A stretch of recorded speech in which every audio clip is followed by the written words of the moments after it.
खुदावंद यीशु मसीह के ज़िंदा जलाली और बाबरकत नाम में आप सबको सलाम। हमारे लिए आज सुबह का पैगाम ज़बूर की किताब ज़बूर 3।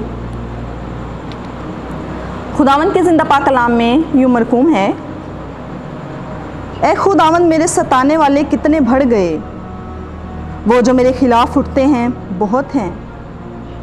बहुत से मेरी जान के बारे में कहते हैं कि खुदावंद की तरफ से इसकी कुम्मक ना होगी।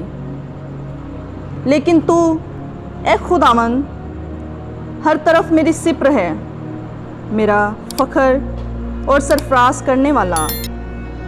मैं बुलंद आवाज़ से खुदावंद के हजूर फरियाद करता हूँ और वो अपने कोई मक़दस पर से मुझे जवाब देता है। मैं लेट कर सो गया, मैं जाग उठा क्योंकि खुदावंद मुझे संभालता है। मैं उन 10,000 आदमियों से नहीं डरने का जो गिरदा गिर्द मेरे खिलाफ सफ बसता हैं। उठ ए खुदावंद, ए मेरे खुदा, मुझे बचा ले, क्योंकि तूने मेरे सब दुश्मनों के जबड़े पर मारा है। तूने शरीरों के दांत तोड़ डाले हैं। नजात खुदावंद की तरफ से है, तेरे लोगों पर तेरी बरकत हो।